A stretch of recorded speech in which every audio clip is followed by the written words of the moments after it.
আসসালামু আলাইকুম। প্রিয় দর্শক, অন্য মঞ্চের আলোচনায় আজ আমাদের অতিথি হিসেবে আছেন।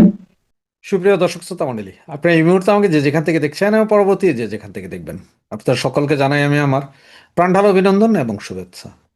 তা আপনারা সবাই এই যে হেডলাইন এবং ব্যানার দেখে বুঝছেন যে আমি কি বলেছি। আমি বলেছি যে মোদিকে জন্মদাতা পিতা ডাকা শুরু। দেখেন, এই কথাগুলো আমরা যখন বলবো, যেহেতু আওয়ামী লীগের কথাবার্তা বা আওয়ামী লীগ নেতাদের কথাবার্তা বা দেশের জনগণের কথাবার্তা, এগুলো কোনো পত্রিকা বা মিডিয়াতে আসে না। কারণ মিডিয়া এখন চাটুকারি করছে জামাত, এনসিপি আর বিএনপির। সুতরাং আমাদের যে কথা, আসল যে কথা, সত্য কথা যেহেতু মিডিয়া প্রকাশ করছে না, কোনো টিভি চ্যানেল প্রকাশ করছে না, সুতরাং আপনার আমার দায়িত্ব যে এই কথাগুলোকে সব জায়গায় পৌঁছে দেওয়ার। এখন মিডিয়ার যুগ। মিডিয়াতে এখন অনেকেই ফেসবুক চালায়, ইউটিউব চালায়, কিন্তু আমাদের অনেক মুরব্বী আছে যারা বোঝে না, বাটন ফোন এখনো ইউজ করে বা আপনার নর্মাল ফোন ইউজ করলো, ওনারা বুঝে না যে কীভাবে। এই জন্য আপনাদের উচিত যে আপনারা এই কথাগুলোকে জাস্ট শেয়ার করে আবার সামনের দিকে দিয়ে দেওয়া, যাতে আরও বেশি লোকে শুনে। তারপরে হয়তো বলতে পারেন যে কেন আমি জন্মদাতা পিতা ডাকা শুরু শুরু করেছে বললাম। তার কারণ হচ্ছে, দেখেন, ডিজিএফআই এর প্রধান, তিনি প্রধান নির্বাচিত হওয়ার পরে তিনি ভারতে গেলেন ট্রিটমেন্ট ভিসায়, চিকিৎসা ভিসায় তিনি ভারতে গিয়ে সেখানে ভারতের বিভিন্ন গোয়েন্দা সংস্থার সাথে দেখা করেছেন, তাদের সাথে বৈঠক করেছেন, তাদের সাথে কথাবার্তা বলেছেন। আবার অনেকে এটাকে বলতে চাচ্ছে যে হাদি হত্যাকারীদিকে ধরে আনার জন্য বা হাদি হত্যাকারীদের নিজের নিয়ে আসার জন্য। না ভাই, এটা ভুল কথা। তিনি গিয়েছেন ওখানে তেল মালিশ করতে, তিনি গিয়েছেন জুতা চাটতে। ডিজেফের প্রধান, তিনি গিয়েছেন জুতা চাটতে, তিনি এমনি যাননি। তো হাদি হত্যাকারী যাদেরকে ধরা হয়েছে তারা কবে নাগাদ ফেরত আসবে তা জানি না। যেমন যেমন পরেশ বড়ুয়াকেই ফেরত দিতে 3.5-4 বছর লাগছিল, হাদি হত্যাকারীরও ফেরত দিতে 3.5-4 বছর লাগতে পারে। তার আগে তাদের আরও অনেক কিছু আছে যেগুলো বের করতে হবে। তারা হাদিকে হত্যার পরে কিভাবে পাকিস্তান এম্বাসিতে উঠেছিল, পাকিস্তান এম্বাসিতে কতদিন ছিল, ওখান থেকে কিভাবে এসেছে, এগুলো সব জানতে হবে আগে, তারপরেই পাঠাবে। আজকে আবার আপনারা পেপারে দেখেছেন যে 16,000 মেট্রিক টন চাউল এসেছে ভারত থেকে। এর আগে এসেছিল ডিজেল 5,000 মেট্রিক টন বা 5,000, এরকম কিছু একটা। তা আমরা তো দিল্লি না ঢাকা, দিল্লি না ঢাকা, ঢাকা না দিল্লি, এটা চিল্লাইছিলাম না। এখন সংসদে উঠে এই হাসনাত আবদুল্লাহ শুয়োরগুলা, এরা কেন বলে না যে ভারত থেকে তেল আসতে পারবে না, ভারত থেকে চাউল আসতে পারবে না, প্রয়োজনে আমরা ঘাস খেয়ে থাকবো? এই কথা বলে এখন সরকারকে বাধা দিচ্ছে কিনা কেন? এটার কারণটা কি? তো আব্বা ডাকা শুরু অলরেডি, আব্বা ডাকা শুরু। আপনার এই যে তারেক জিয়া, উনি মোদির কাছে আবেদন জানিয়েছেন যে বাজেটে যে 60 কোটি টাকা সহযোগিতা রেখেছেন, সেই 60 কোটি টাকার সহযোগিতার হিসাবে ওনাদেরকে চাউল ডাইল দিতে, চাউল ডাইল তেল লবণ চিনি মরিচ এগুলো দেওয়ার জন্য অনুরোধ জানাইছেন। আগে এই বাজেটের, ভারত বাজেটে যে টাকাটা রাখতো, এগুলো হয়তো ধরেন আপনার ভারতীয় যে ইঞ্জিন, ট্রেনের ইঞ্জিন আসে, বা আপনার যে আপনার ইন্দিরা গান্ধীর যে একটা মেমোরিয়াল ছিল বাংলাদেশে, এগুলোর বিভিন্ন কাজে ব্যবহৃত হতো। এটা ফ্রি অফ কস্ট, এখান থেকে 1 টাকাও ফেরত দিতে হয় না, 1 টাকার কোনো হিসাব দিতে হয় না, কোথায় যাবে কি হবে কি না। কিন্তু দুই দেশ জানতো যে কোথায় এই টাকাটা খরচ হচ্ছে। সেই টাকাটাই এখন চাচ্ছেন উনি, যে ওনাকে খাদ্য সহযোগিতা দিতে। উনি এখন নিজেই বলছেন যে বাংলাদেশের কাছে আগামী 3 মাস চলার মতো খাদ্যও নাই। ডিজেলের যে অবস্থা এবং সারা পৃথিবীতে যে অবস্থা তা আপনারা দেখতেছেন। ইরানের যেই আপনার আইল্যান্ডের মধ্যে বোমা মারল গত শনিবার, সেটা ছিল ইরানের তেলের মূল হৃৎপিণ্ড। 2% তেল, সারা পৃথিবীর প্রয়োজনীয় 2% তেল ওখান থেকে যায়। এরপরে তো ইরান এখন সব জায়গায় ব্লক করে দিছে, হরমুজ প্রণালীর চতুর্দিকে। যেই অবস্থা, তাতে আগামী আর 10-15 দিন পরে যে কি কেয়ামত শুরু হবে, সেটা হয়তো এখনো কেউ বুঝে উঠতে পারছেন না। এখন আবার রোজার শেষ, এই ঈদ আসতেছে, ঈদ আসতেছে, সবাই একটা উন্মাদনায় আছি আমরা, এটা নর্মাল। মুসলিম হিসাবে এটা নর্মাল, উন্মাদনায় আছি। কাপড় চোপড় কিনতেছি, কেউ এদিক কিনতেছি, কেউ ওই দিক কিনতেছি। এরপরে দেশে যাওয়ার একটা টেনশন আছে, আবার ফিরে আসার টেনশন আছে। এই টেনশনগুলো শেষ হইতে লাগবে আগামী 10 দিন থেকে 15 দিন। 15 দিন পরে আস্তে আস্তে বুঝতে পারবেন আসলে কাহিনীটা কি। কারণ এখনো তো ওই যে বললাম, রোজার তারাবি মার্কেটিং অমুক তমুক করতে যায় আমরা, সারা পৃথিবীর কোনো কিছুই খবর রাখছি না। এবং এর ফাঁকেই তারেক ভাইয়া এবং সেনা প্রধান এরা সবাই আব্বা ডাকা শুরু করেছেন মোদিজিকে। মোদিজি, আপনি আমাদের জন্মদাতা পিতা, আপনি আমাদেরকে জন্ম দিয়েছেন, প্লিজ প্লিজ আমরা যা বলেছি সেটা আমরা আসলে বিবেকে বলিনি, আবেগে বলেছি। ওই যে ঢাকা না দিল্লি, এগুলো আবেগে বলেছি, এগুলো আমরা মাপ চাই। আর দিল্লিও এখন বলেছেন যে ঠিক আছে, আপনাদেরকে সব কিছু করা হবে, তবে শর্ত হচ্ছে যে ওই অ্যাম্বাসিগুলোতে যারা আক্রমণ করেছে তাদের কে আমাদের হাতে তুলে দিবেন, নাকি আমরাই যাই কিছু করে দিব, সেটা আপনারা ভাবেন, এগুলো দেন। বাকি আরও আছে, অনেক হিসাব কিতাব আছে। এই যে সামনে আপনার এই ইয়ের গঙ্গার পানি বন্টন চুক্তি আছে, আরও অভিন্ন 138টা নদীর পানি বন্টন চুক্তির বিষয় আছে। এগুলো সব কিছু নিয়ে আপনাদের বসতে হবে। আর এই বসাই আপনাদের জন্য কি কেয়ামত বয়ে আনছে তা দেখেন। কিন্তু আব্বা ডাকা শুরু, আব্বা আব্বা ডাকতে ডাকতে এখন মুখে ফেনা উঠছে। যার আরেকটা প্রমাণ, এই যে 16 মেট্রিক টন আজকের চাউল আসা, দেখেন না খাদ্যে কি হয়। জয় বাংলা। বিএনপি দুধ কলা দিয়ে পুষে যে সাপদেরকে সংসদে নিয়ে এসেছে, তারা কি মির্জা আব্বাসের মতো পুরো বিএনপিকে আইসিইউতে পাঠিয়ে দেবে না তো? মানে বিএনপিকে বা মির্জা আব্বাসকে আইসিইউতে পাঠিয়ে দিলে তাদের তো কোনো ক্ষতি নাই, বরং পরিস্থিতিটা, পথটা এমন পরিষ্কার হয় যে যাতে মনে হতেই পারে যে রাজনীতির তরিকায় বোধহয় এই, এবং গণতান্ত্রিকভাবে আপনি কতটা গণতান্ত্রিক সেটা প্রমাণের বোধহয় এটাই সুযোগ যে আপনি কত গালাগালি সহ্য করতে পারেন। প্রায়শই বিএনপির বর্ষিয়ান নেতারা এমন মন্তব্য করছেন গত কয়েক মাস ধরে যে তারা যখন থেকে রাজনীতি করেন তখন তরুণ নেতাদের অনেকের বাবা মায়ের বিয়ে হয়নি। মির্জা আব্বাসের ক্ষেত্রে বিষয়টা সত্যি সত্যি ভীষণভাবে সত্যি। মানে 90 সালে তো তিনি নির্বাচিত হয়ে ঢাকা শহরের মেয়র নির্বাচিত হয়ে পুরো ঢাকা শহরে ব্যাপক পরিচিতি পেলেন, কিন্তু 80-র দশক থেকেই বিএনপির যেসব নেতা রাজপথে এবং জনগণের ভেতরে জনপ্রিয় হয়ে ওঠেন এবং পরিচিত মুখ হয়ে থাকেন এলাকায়, তাদের একজন মির্জা আব্বাস। মানে রাজনীতিটা যেভাবে করবার কথা, দীর্ঘ সময় ধরে এলাকায় কাজ করছেন, এলাকায় একটা জনভিত্তি আছে, একটা রাজনৈতিক দলের পক্ষে মিটিং মিছিল সমাবেশ এসব করতে হচ্ছে, এবং সেসব আন্দোলন সংগ্রামে অংশ নেওয়ার মাধ্যমে ধীরে ধীরে রাজনীতিতে, রাজনৈতিক দলে এক রকমের ক্রমাগতভাবে উঁচু দিকে যেতে থাকা এবং নির্বাচনে অংশ নিয়ে নির্বাচনে জয়লাভ করে জনগণের ভেতরে জনপ্রিয়তা যাচাই করে নেওয়া, যেটা মানে পুরনো প্রথা ছিল রাজনীতির। সে প্রথাতে নির্বাচন করেছেন, রাজনীতি করে এসেছেন এই মির্জা আব্বাসেরা। বিএনপিতেও যে শেষ প্রজন্মটি এখন বলা যায় টিকে আছে, নেতৃত্বের পর্যায়ে আছেন, যারা এভাবে একেবারে তৃণমূল থেকে, এলাকা থেকে রাজনীতি করতে করতে সংসদে গেছেন, মন্ত্রী হয়েছেন এবং পুরো সময়টাই মানে সরকারে থেকেছেন, না হলে বিরোধী দলে বিক্ষোভে, জেলে, কারাগারে কাটিয়েছেন, সেই নেতাদের একজন মির্জা আব্বাস। কাজেই মির্জা আব্বাসকে লক্ষ্য করে যে হাসনাত আব্দুল্লাহ, নাসির উদ্দিন পাটোয়ারিরা, মানে এই তরুণ নেতারা, যাদের কারো কিন্তু 90 সালে মির্জা আব্বাস যখন মেয়র নির্বাচিত হয়ে গেছেন তখনও কারো জন্মই হয় নাই, সত্যিকার অর্থে এদের বাবা মাদেরও অনেকের দেখা হয় নাই, এই তরুণ নেতারা যে এরকম তীব্র অপমান করলেন এবং রাজনীতিতে এটাকেই সবচেয়ে বড় মশকরায় পরিণত করলেন যে এই তরুণেরা মির্জা আব্বাসকে যা ইচ্ছা তাই বলে গালাগালি করতে পারেন, সারাক্ষণ কৌতুক করতে পারেন, এবং সবচেয়ে বড় কথা এমনকি একেবারে কোলের শিশুর মুখ থেকে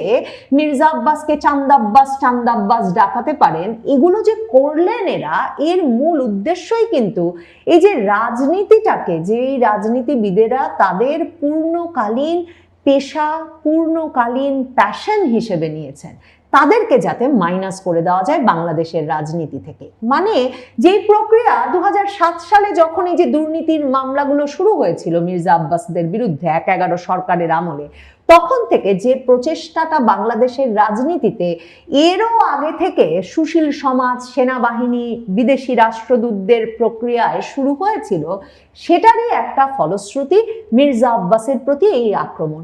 মানে বিএনপির মির্জা আব্বাসকেই যে একটা প্রতীক করে বিএনপি একটা চাঁদাবাজের দল, বিএনপি ডনদের দল, বিএনপি সন্ত্রাসীদের দল, এটা প্রমাণের চেষ্টা হবে, সেটা একেবারে সুনির্দিষ্টভাবে বেছে নিয়ে মির্জা আব্বাসের বিরুদ্ধে করা হয়েছে।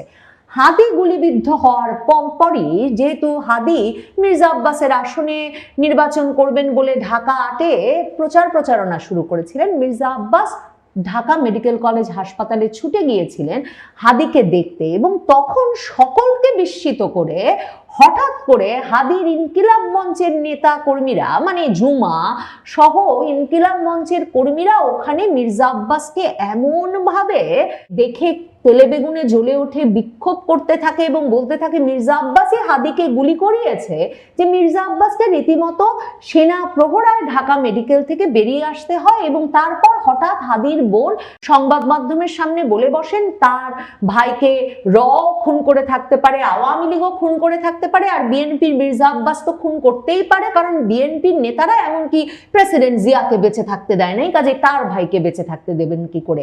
এই যে একবার শুরু হলো মির্জা আব্বাসের বিরুদ্ধে ক্যাম্পেইন, তারপর হাদির মৃত্যুর পরপরই তো ছাত্র শিবির নেতা ডাকসু ভিপি সাদিক কায়েম বলে বসলেন যে তারা সন্ত্রাসী এবং চাঁদাবাজিদের বিরুদ্ধে বিরাট আন্দোলন গড়ে তুলবেন এই ঢাকার 8 আসন থেকে। তখন সব অভিযোগের তীর গিয়ে পড়লো এই মির্জা আব্বাসের দিকে। আর এরপর যখন শেষ পর্যন্ত জামায়াত নেতৃত্বাধীন 11 দলের মনোনয়ন পেলেন নাসিরউদ্দিন পাটোয়ারি এই ঢাকা 8-এ, সে যিনি ঢাকা 8-এর ছেলে নন, তার ওখানে কোনো ভিত্তি নাই, অথচ তিনি পুরোপুরিভাবে ওই এলাকার দীর্ঘদিনের রাজনৈতিক নেতা এবং এলাকায় যার ব্যাপক জনভিত্তি, এমনকি গত আওয়ামী লীগ শাসনামলে যখন তিনি বারবার জেলে যাচ্ছেন, বের হচ্ছেন, বিভিন্ন মামলায় গ্রেফতার হয়ে, তখন তার স্ত্রী আফরোজা আব্বাসও ওই এলাকায় ভীষণ জনসম্পৃক্ত রাজনীতি শুরু করেন। এমন মির্জা আব্বাসের বিরুদ্ধে নাসিরউদ্দিন পাটোয়ারি এরপর ক্রমাগতভাবে অপমানজনক সব ভিডিও ভাইরাল করতে থাকেন এবং সামাজিক যোগাযোগ মাধ্যমে বিভিন্ন পোস্ট দিতে থাকেন, যার মূল কথাই থাকে যে মির্জা আব্বাস একজন সন্ত্রাসী, মির্জা আব্বাস চাঁদাবাজ এবং মির্জা আব্বাস আসলে চান্দাব্বাস। এবং এরপর সম্প্রতি হাসনাত আব্দুল্লাহ, একটা কোলের শিশু, মাত্র তার মুখ দিয়ে কথা ফুটতে শুরু করেছে, তাকে দিয়ে বলাতে থাকে স্লোগানের মতো মির্জা আব্বাস চান্দাব্বাস, মির্জা আব্বাস চান্দাব্বাস।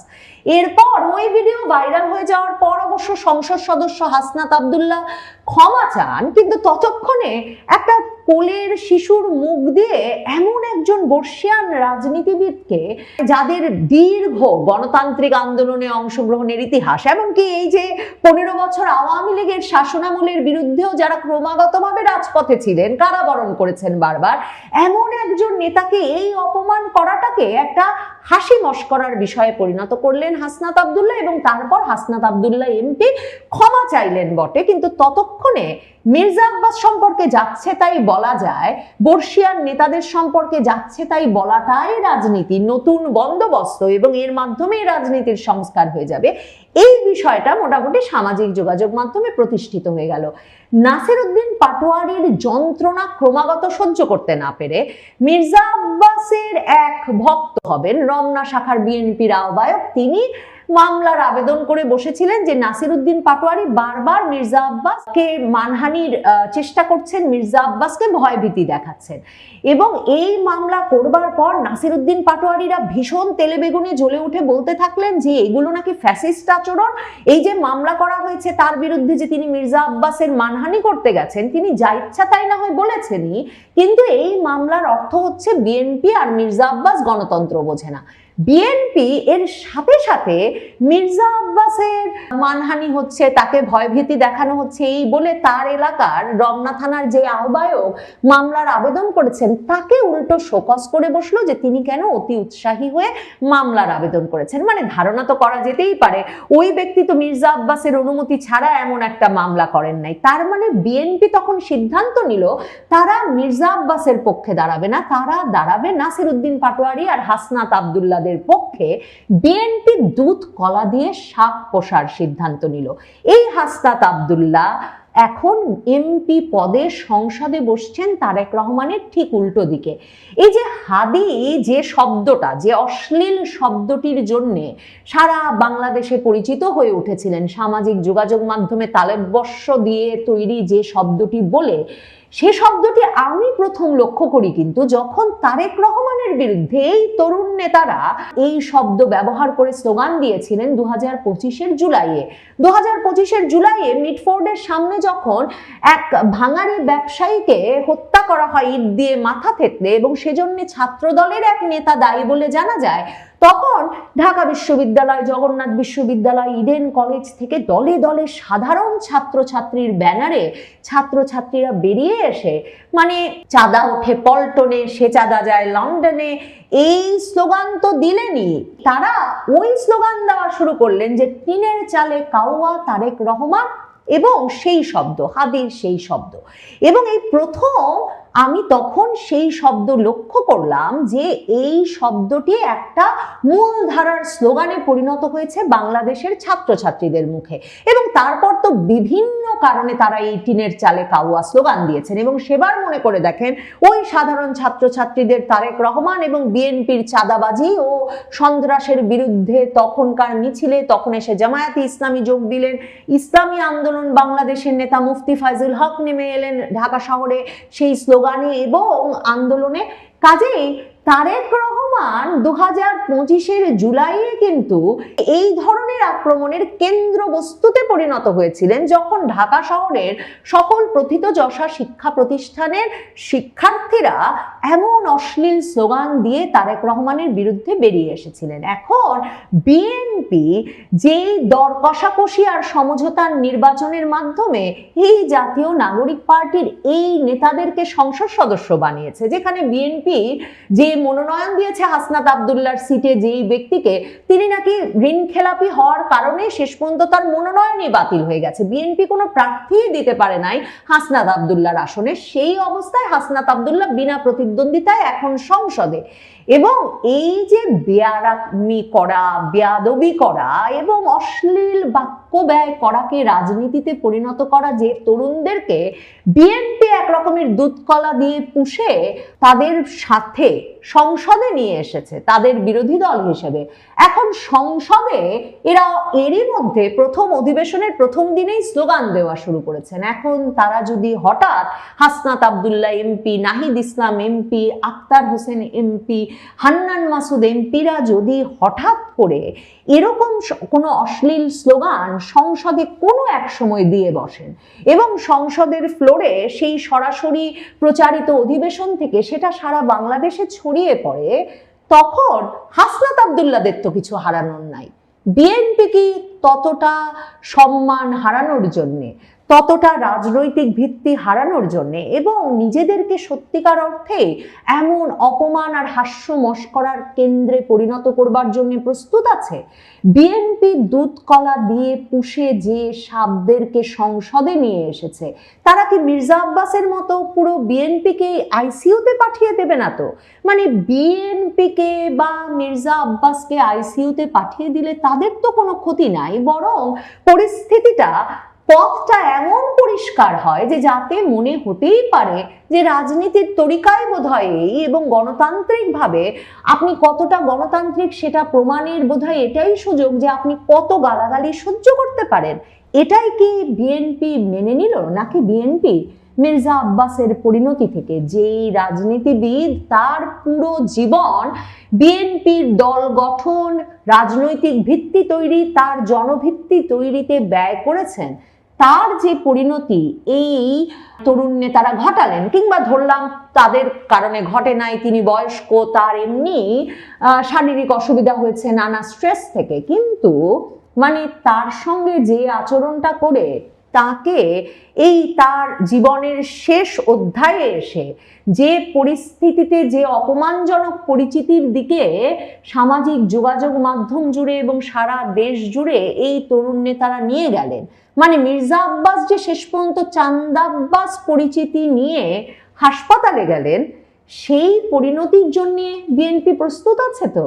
বিএনপি তাই জানে একটা খুব সরু সুতার ওপর দিয়ে হাঁটছে তারা, সেখানে তাদের প্রত্যেক বর্ষিয়ান নেতার সম্মান, তাদের দলের রাজনৈতিক অবস্থান কিংবা তাদের শীর্ষ নেতার সম্মান, অবস্থান সবকিছু যে কোনো সময় ধসে পড়তে পারে এই তরুণ নেতাদের বেয়ারা আচরণের কাছে। এ অবস্থায় বিএনপি কিভাবে সামাল দেবে এদের, সেই কৌশল বিএনপিকে খুব শিগগিরই বের করতে হবে।